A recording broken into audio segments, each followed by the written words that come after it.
दुरुस्ती अहवाल त्यातून सरकार खात्याकडे जमा केलेला नाही. पुणे डिस्ट्रिक्ट हाऊसिंग फेडरेशन व जिल्हा मध्यवर्ती सहकारी बँकेचे झालेलं आहे. ते ऑडिटरला माहीत नसतं.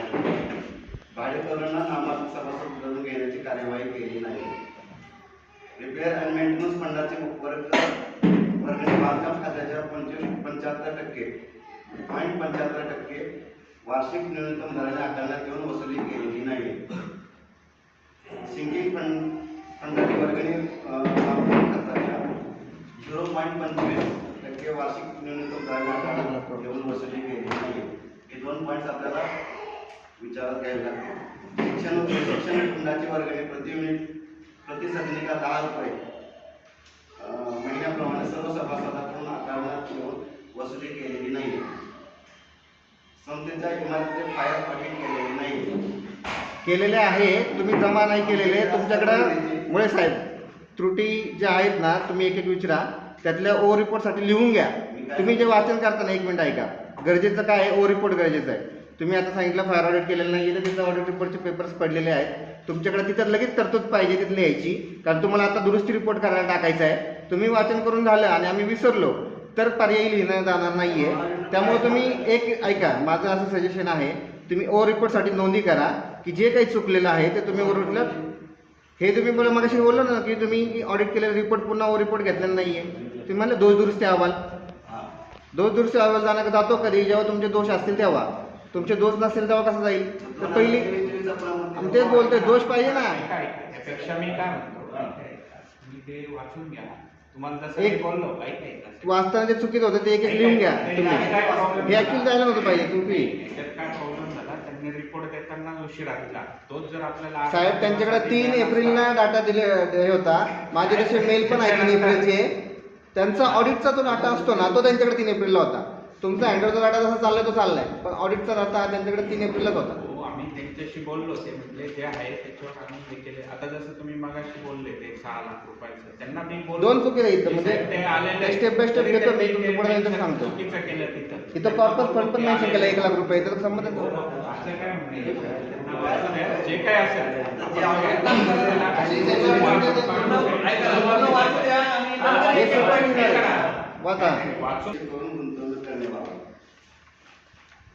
रोख शिल्लक ₹5,000च्या मर्यादेत ठेवणे. ₹1500 पेक्षा जादाच्या रकमा रेखांकित धनादेशाने अदा न करता रोखीत अदा केलेल्या आहे. म्हणजे 1500 पेक्षा जास्त रक्कम कॅश मध्ये दिलेली आहे. एकही रुपया कॅश फ्लो नाही आहे यावर्षीच्या ऑडिटमध्ये. दाखवा फक्त 5,000 रुपये कुठे कॅश काढलेत का? साहेब हा जो रिपोर्ट आहे ना, तर चुकलो स्टेटमेंट चेक करा ना तुम्ही याचा अर्थ स्टेटमेंटला चेक करता रिपोर्ट बनवला. स्टेटमेंट जर तिथं कॅश काढलेलीच नाहीये तर तुम्ही लिहिली कशी हाय म्हणून? असं कसं ऑडिट केलं? आपले जे बाइंडिंग आहे ना, ऑडिट करायची माहिती पाहिजे ना त्यांना. ऐकून हे बघा, अशी त्यांचं होऊन जाऊ दे. त्यांचं झाल्यानंतर पॉईंट टू पॉईंट आहे. संस्थेच्या इमारतीचा आग व भूकंप यापासून बचावासाठी विमा उतरवण्यात आलेला नाही.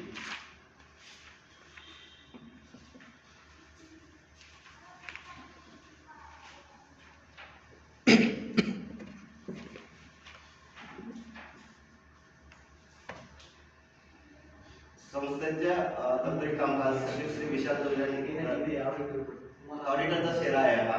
रोजगार खात्यामध्ये बाब वाद लिहिणे व इतर लेखाविषयक काम केलेले आहे. तसेच संस्थेचे सचिवांनी दैनंदिन पत्रव्यवहार, बँक व्यवहार, मेंटेनन्स चार्जेस जमा करणे इत्यादी कामे केलेली आहेत.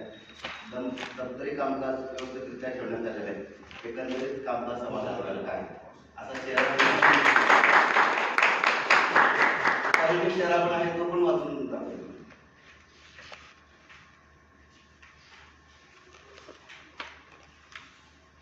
आणि आता सर्वसाधारण शेअर व सूचना काय केलेल्या आहेत त्यांनी. राखीव निधीची गुंतवणूक पुणे जिल्हा मध्यवर्ती सहकारी बँकेत स्वतंत्र खात्यात केलेली नाहीये. संस्थेच्या पोटनियम तत्त्वानुसार निक्षेप सिंकिंग फंड व देखभाल खात्याचे उभारणी संस्थेच्या उपविधीनुसार केलेले नाहीये. तपासणीमध्ये संस्थेने 15,000च्या पुढील काही रकमा अरेखांकित धनादेशाने अदा केले आहेत, तरी यापुढे त्या रेखांकित धनादेशाने करण्यात याव्या. संस्थेच्या सभासदांचे प्रत्येक स्वतंत्र फाईल करण्यात येऊन कागदपत्रे अद्यावत ठेवलेली नाहीये. सर्व सभासद काही सभासदांना भाग दाखले देण्यात आलेले नाहीत ते देण्यात यावे. संस्थेने पुणे जिल्हा मध्यवर्ती सहकारी बँकेचे भाग खरेदी केलेले नाहीत. संस्थेने सभासद वारस नेमणूक केलेले नाहीत. एवढं त्यांच्या वारस नेमणुकी अद्यावत करण्यात याव्या.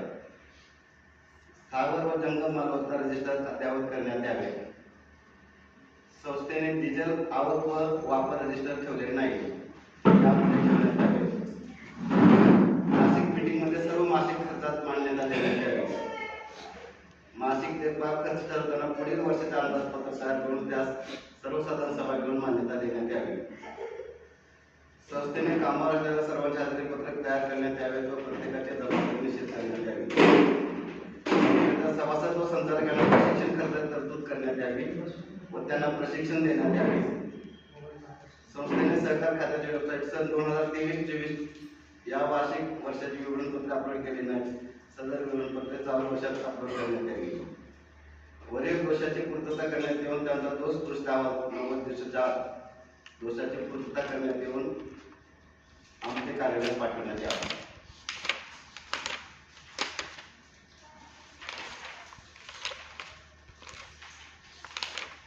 एकंदरीत असा हा मागच्या वर्षाचा रिपोर्ट आहे.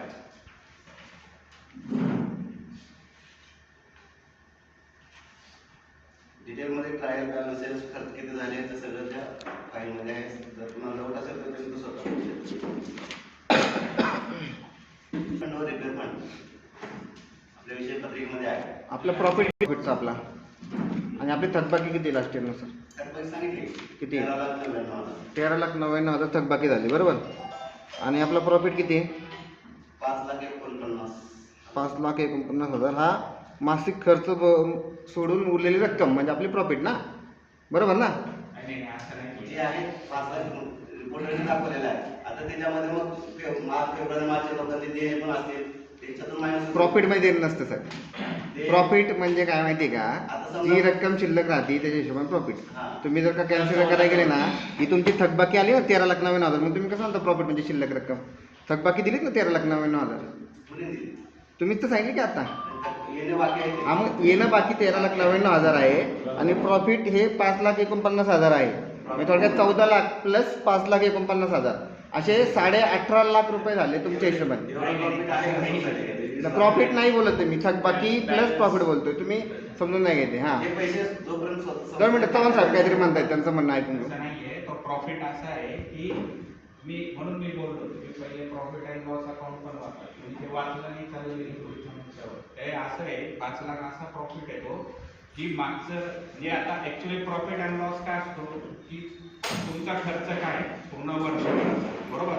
तुम्हाला इन्कम काय आहे, फक्त तुम्हाला मेंटेनन्स येणार आहे किंवा तुम्ही ज्यांनी लेट मेंटेनन्स भरले त्याच्यावरचं व्याज येणार आहे किंवा बँकेत तुम्ही जी काही FD केली आहे त्याचं व्याज येणार आहे किंवा फॉर एक्झाम्पल स्टॅटिक काय डिफरन्स आहे हे तुमचे इन्कम सोर्स आहे, बरोबर.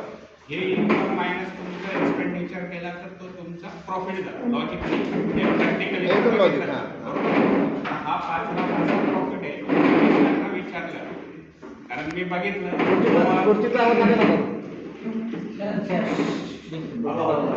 त्या रिपोर्टमध्ये त्यांनी ते पण दिलेलं आहे की आपण बिलं किती रेज केले प्लस आपल्याला इंटरेस्ट वगैरे किती आला ते आपण ते मी कॅल्क्युलेट त्यांना सांगितलं ते किती आलं आणि आपला खर्च किती झाला नमूद आहे. तर तो पाहिला तर तो प्रॉफिट कमी 5 लाख नाही. पण मी त्यांना विचारला 5 लाख प्रॉफिट कशामुळे दिसतं. त्यांनी काय सांगितलं मागच्या वर्षी कलेक्शन जास्त झालं तर ते कलेक्शनच्या बेसिसवर तो प्रॉफिट कॅल्क्युलेट करतात. आता हा जो कंपनीमध्ये आहे ना कलेक्शन, इथं तुम्ही सुरुवातीला दिले की थकबाकीदारावर कारवाई नाही असं एक शब्द नाही लिहिले आपण. तर ॲक्च्युली थकबाकीदारावर आम्ही कारवाई केल्या, त्याचा रोषही आम्ही पत्करून घेतला. त्याच्यातले 8 वसूल दाखले तुमच्याकडं गेले 3 महिने झाले. 3 महिने झाले तुम्हाला कलेक्ट करायला सांगितलं आता जूनपासून. तुम्ही ते कलेक्ट नाही करत, तेच तुम्ही पहिली नोटीस काढली. तर ही ॲक्च्युली जे सभासद ज्यांच्याकडे तुम्ही नोटीस काढली त्यांच्यावरती हा पहिला अन्याय. एक तर तुम्ही पहिली थकबाकीची कारवाई करायला पाहिजे होती. त्या 2 मिनटं साहेब, सभा आहे, प्लीज प्लीज प्लीज. मिक्सर नाही करत आहे, 2 मिनटं सांगतो तुम्हाला मी. तर ही जी रक्कम आहे ही 13,99,000 तुम्ही जे सांगता ना, त्याच्यातून ह्याच्यात तुम्हाला ह्या वर्षी साळवी आणि भागवत यांच्या फ्लॅटमधून 1.5 ते 3 लाख रुपये आले. ट्रान्सफर फी 25,000 एक्स्ट्रा आली असेल त्याच्यामध्ये तुम्हाला, आणि व्यतिरिक्त अजून डीविंगचे एकदम फ्लॅट होते आणि त्याचे फंड्स पण तुम्हाला आले. ह्याच्यातले 5 फ्लॅट शिल्लक राहिले, 3 फ्लॅटचे तुम्हाला जवळपास 4 लाख रुपयाच्या रक्कम आल्या. म्हणजे मागचं काहीतरी काम केलं होतं म्हणून ते 4 लाख रुपये तुम्हाला आज खर्चायला भेटले. जसं सर म्हटले आता याच्यामध्ये की मागची आलेली वसुली आहे, तिला वसुलीला काहीतरी कारणं होती की ज्या कंडिशन्समध्ये आपण लोकांना नियम ठेवले होते. असं नव्हतं की आमची ते कुटुंबाचा भाग नाही म्हणून आम्ही नोटिसा दिल्यात, अशातला काही भाग नव्हता. संस्थेसाठीची मजबुरी होती, पण लोकांनी ती समजून न घेता आणि तुम्ही सुद्धा जे काही छुपा अजेंडा राबवताय, 8 वसुली दाखले तुमच्याकडे असताना तुम्ही ते लपवताय आणि प्रेझेंटली तुम्ही लोकांना वसुलीचे दाखले नोटिसा पाठवताय. हे एकतर कायद्याने तारतम्य नाहीच आहे दोन्ही गोष्टींचं कुठंच. त्यामुळे ह्या गोष्टीवरती व्यवस्थापन मंडळाचं मत काय हे तुम्ही मिटिंगच्या नंतर आम्हाला सांगा, कारण व्यवस्थापन मंडळाने खूप मोठी चूक केलेली आहे. जे नियमित देणेदार होते त्यांच्यावरती कारवाई करायला निघालेत आणि जे खास करून डिफॉल्टच होते त्याच्यावरती तुमची काहीच कारवाई नाही. आणि दुसरी महत्वाची गोष्ट म्हणजे काय याच्यामध्ये की वसुली दाखले असताना तुमच्याकडे एका वसुली दाखल्यामध्ये कारवाई करायचं लिमिट 8 दिवसाचं आहे. तुम्हाला जून, जुलै, ऑगस्ट, सप्टेंबर होतो, 4 महिने होतात तुम्हाला. 30 ते 120 दिवस होतात, जिथे तुम्हाला 20 दिवसात 7 ते 8 दिवसाचा तुमचा कारवाईचा पिरियड आहे. तुम्ही 4 महिन्याला ही व्यवस्था किती त्रुटी तुमची, तुम्ही 4 महिने येत नाही. असे आम्ही आतापर्यंत 56 लाख रुपये वसुली केलेले. ते दाखले कुणाकडे होते? ते दाखले कोणाकडे होते? बाकी नाही तुम्हाला मेसेज केलेले मीटिंग मध्ये तुम्हाला सांगितले मेसेज आहे आणि तुमची जी शेवटची हँडओव्हरची सभा आहे तिथं पण सांगितलं की सगळे क्लिअर करा. आणि कंटिन्युअसली मेसेज आहेत माझी 20 मेसेज त्यांना शेवटी त्यांना मी फॉलोअप सोडतोय. दाखले आले होते मध्ये त्याच्यामध्ये, पण ते जे काही बाकी होतं त्याचं नाव मागितलं होते. 120 दिवस लागतात त्या प्रोसेसला. दुसरी महत्वाची गोष्ट, आता ऑडिट तुम्ही घेतलंय, मला एक सांगा, कॉर्पस फंड कॉम बिल्डर्स हा 1 लाख रुपये लिहिलाय. कोणत्या डेटला ट्रान्झॅक्शन झालं, कोणत्या बिल्डरने आपल्याला 1 लाख रुपये दिले? दुसरी गोष्ट, 6 लाख रुपये आपल्याला रोडचे आलेले आहेत, हे आपले कॉर्पस फंड नाहीये. 2 मिनिटं, प्रॉफिट लॉस चालू होणार त्याच्या आधी सांगतो मी त्यांना. हे जे आलेलं फंड आहे ना आपला, हा आपला नुकसान भरपाई. एक मिनिट थांबा, चुकीचं लिहिलंय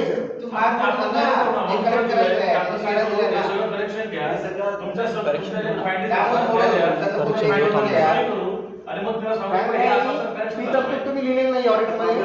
त्याने काय लिहिलं ऑडिटरनं, नेक्सस किनारा रक्कम आपल्याला 6 लाख आले ते दाखवले. ते कुठल्या याच्या अगेन्स्ट आहेत? आम्ही मी तेच म्हणतोय, काय तुम्ही वेगळं बोलताय, कसं पण म्हणता बरोबर. आपण काय करू, या फायनान्स काढू, काय काय दुसरे ऑडिट कारण काय होतं बाकी ऑडिटच्या वेळेस लवकर होते तिथे, ऑडिटच्या वेळेस मागच्या समितीत मागच्या समितीला बोलशील नाही, ग्राहक एवढे केले का मागच्या समितीवर? ओ रिपोर्ट तर 45 दिवस राहिलं. जे काही कनेक्शन काढायला ना 45 दिवस ठेवतो मी ऐकलं. माझ्या एवढे लिहिलं ना, माझ्या बिल मारू मग मागच्या याच्यावर विषय आहे. मागचा विषय यायलाच नको आहे. आमची समिती काढली ना, हा विषय डायव्हर्ट होणार. मी प्रेमाने बोलतोय.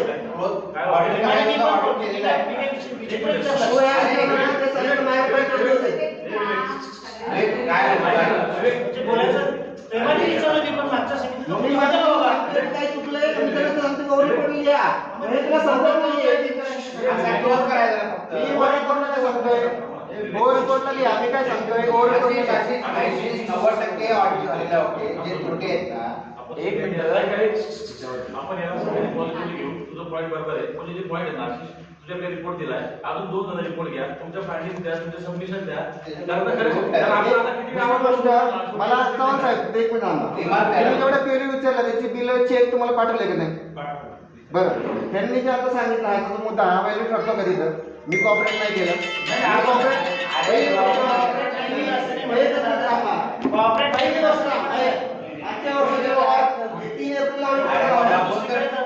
केलं असं म्हणत चेक केलं.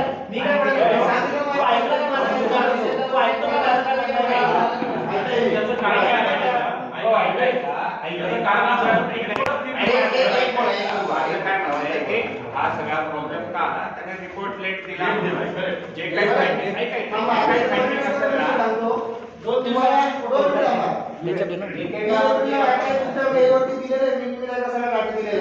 तुम्ही लोक त्याकडे जाऊन बसले पाहिजे होते किंवा दोघांना लोक होते. माझ्या एका त्याच्या रजिस्टरला बघा मी किती तारखेला रजिस्टर केले. त्याला जो डेटा पाहिजे होता ना त्याला तेवढा टाइम लागला मला अक्षर याच्या गोष्टीवर द्यायच्या तर मला तुम्ही सांगितले की काही संबंध नाही बोलायचा नाही तो काही संबंध नाही असं नाही मदतच बोलला मला बोलू दिलं नाही मी काय विचारलं जुनी समितीतला कोणी होता का त्यांच्या नजरे खालून गेला का तो रिपोर्ट इथे यायच्या आधी तुम्हाला पुन्हा बोलू कुठं दिलं मला सांगते पडतंय सगळं झालं परवा मग आमची पण काय चूक आहे ना आता आला की सगळ्यांच्या समोर ऐक ना माझी काय आपल्याला ऐक ना मी मेल करायचो 2 दिवस आधी सर्वांना मेल द्यायचा एजंट आणि मी त्याच्यामुळे केलं मला सांगा आपण जर मेल केला असता आणि या त्रुटी सकट सभासद बंद केला असता डिस्क्रिप्शन काय फरक नसतं परवाचे राहत होते ना परत ते आवडलं. तुमच्या फायनल द्या आपण प्रॉपर आता रिपोर्ट करू ऑडिट रिपोर्ट 31 जुलैचा फायनलायझेशन होता प्रत्येकाला प्रयत्न करावा लागतात मी एक महिन्याला बसलोय जसं पाटील साहेबांनी सुरुवातीला म्हटलं की खूप बसावं लागतं पहिल्या वर्षात मला दाखवलं तुम्ही 2 महिने बसावं लागलं हिशोब जुळवायला दुसऱ्या वर्षामध्ये 1 महिना तिसऱ्या वर्षामध्ये अजून थोडं रिड्यूस केलं मी टायमिंग आणि हे जे 4थ्या वर्षी तुम्हाला भेटले हे सगळं वेळेवर भेटले त्याच्यामध्ये सगळी बिलं होती सगळ्या गोष्टी लावल्या होत्या चुकून जे काही मिसिंग असेल तर ते व्हॉट्सअप मातपूर पदा केली आणि जर काही अजून मिसिंग असेल तर मी तुम्हाला ओव्हर रिपोर्ट मध्ये ते पूर्ण करून देतो ही जी गोष्ट आहे नाही ही जे ऐकून घे जुनी समिती आहे म्हणून 4 वर्ष भेटले काही लोक आशिष तू ऐकून घे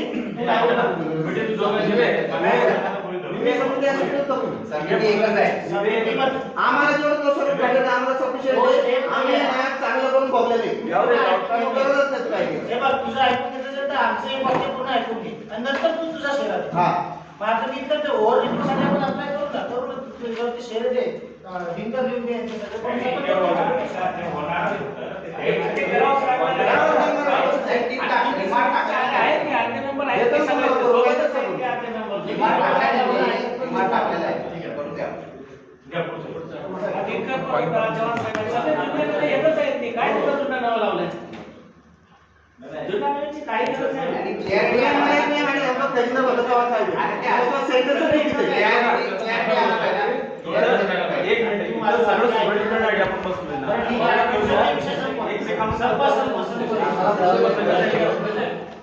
काही झालं असेल तर आपण ठीक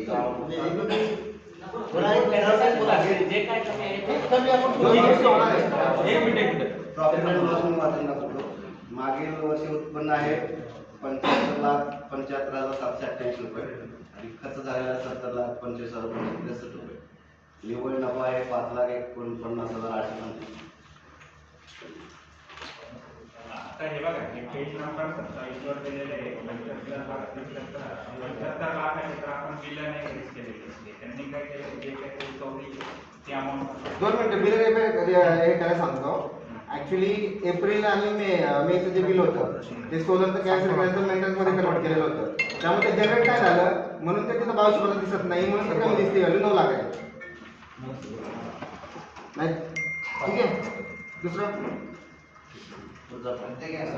आता बघा इथे तुम्हाला एक लक्षात येतं थकबाकी होती 13,99,000 आणि तुमचा प्रॉफिट होता जसं सरांनी सांगितलं 5,49,000 ही टोटल रक्कम ठरती 18,48,000 हे रक्कम फक्त नोट करा पुढे बोला 18,48,000 समथिंग रक्कम 13,99,000 थकबाकी आणि 5,49,000 प्रॉफिट ही संस्थेकडे एक शिल्लक रक्कम 5,99,000 प्रॉफिट म्हणजे आणि 13,99,000 ही थकबाकी म्हणजे संस्थेकडे येणारी रक्कम अशी संस्थेला 18,48,000 येतील या वर्षात 2250 सोडून आणि हे बरोबर पुढे बघा प्रॉफिट अँड लॉस वाचून दाखवून ना पुढे काय पुढचा विषय घेऊ आपण साहेब इथे तुम्ही एक्सप्लेन करा ना ट्रायल बॅलन्स शीट ओपन केली ना तुम्ही तर हे कॉर्पस पेन पण बिल्डर्स हे 1 लाख रुपये कोणते आहेत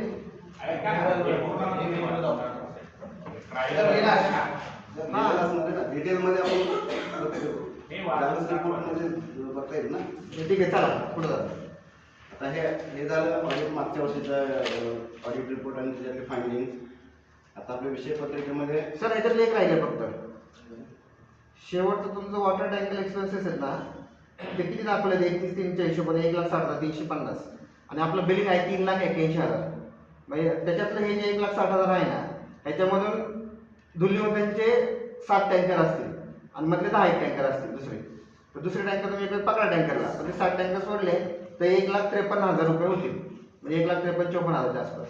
आणि 3,81,000 तुमची मान्य झालेली रक्कम आहे. ही आपली मागच्या फायनान्शियल बजेटची वॉटरच्या लेवल कमी झाल्यानंतर किंवा जास्त झाल्यानंतर जे काही तुम्हाला टँकर आणावे लागतील त्याच्यासाठीची ठराविक रक्कम तुमच्याकडं इथं क्रेडिट म्हणून दिसायला पाहिजे होती.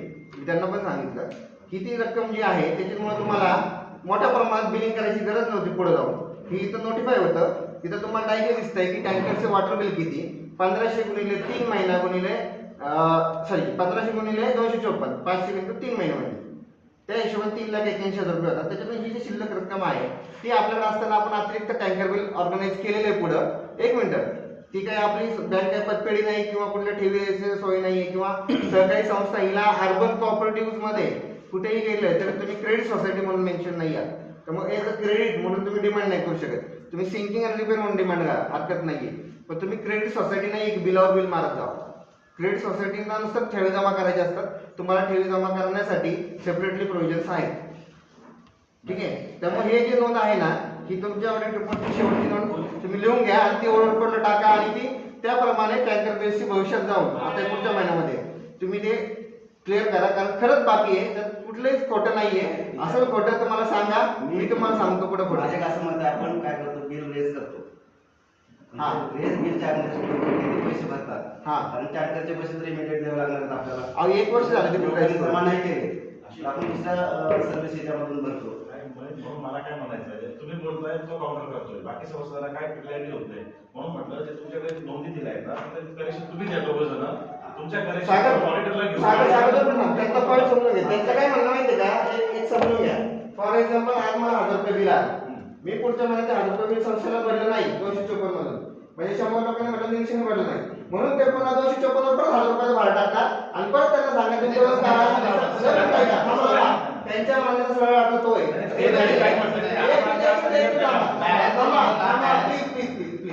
एक बिल एकदा झालं ना की त्याच्या आकारणीत जे काही रक्कम येते पूर्णपणे ती वसूल करणे संस्थेची जबाबदारी. बरोबर आहे. मला एका गोष्टीचं उत्तर द्या, 1,000 रुपये बिल झालं तर किती लोकांची येणं बाकी राहिलं मार्च एंडनुसार काढले तुमचा ऑडिट रिपोर्ट शो करतो का? मी एक मिनिट मी उत्तर देतो. मागच्या वर्षी प्रॉब्लेम कसा झालेला आहे की मेंटेन आपलं वॉटर बिल मारताना सेपरेटली वॉटर बिल मेन्शन केलेलं नाही. एक मिनिट थांबा, मध्ये ऍड करून 2 मिनिटं मी तुम्हाला सांगतो. एक मिनिट थांबा. ह्या वर्षी जे आहे ऐकून मला 2 मिनिटं, ह्या वर्षीचं वॉटर बिल जे आहे ना आपण सेपरेटली मेन्शन केलेलं आहे. त्याच्यामुळे सभासदांनी जर पैसे भरतात तर ते वॉटर बिला जागले तिथं बुक होतात. आता ह्या वर्षी सांगतो मी जे वॉटर बिल आपण रेज केलं 3,81,000 त्याच्यामध्ये आतापर्यंत फक्त 2,19,000 रुपयेच वॉटर टँकर वॉटर बिल आता इथं इंडियनची त्रुटी आहे की थांबा. म्हणून बोलतोय 65% लोकांनी तुम्हाला सपोर्ट केलाय का, जे उर्वरित 35% लोक आपण त्यासाठी बाकी लोकांनी दूर जाऊ शकतो. 2 मिनिटं सांगा, बळजबरी हा सपोर्ट नसतो, बळजबरी हा सपोर्ट होऊ शकत नाही, कुठेही कॅल्क्युलेट होऊ शकत नाही बळजबरी. पहिली गोष्ट तुम्ही समजून घ्या, त्या काळात तुम्हाला वैधानिक अधिकाराच्या हिशोबाने जर तुम्ही विचार केला ना पुढचा तुम्हाला सगळं बोलावं लागेल सगळ्या गोष्टी. सिंपल गोष्ट लॉजिकली आहे, जिथं मेंटेन बिल तुम्ही लिहिले ना तर एनबीएच हा एक सॉफ्टवेअर असा आहे की जे वॉटर बिल सेपरेट ठेवलं की त्याची क्वेरी आणि त्याची बिलिंग सेपरेट करावं लागतं. काही लोक चुकून दुसऱ्याकडे टाकत होते, म्हणून गेल्या 2 वर्षापासून आपण काय केलं शक्यतो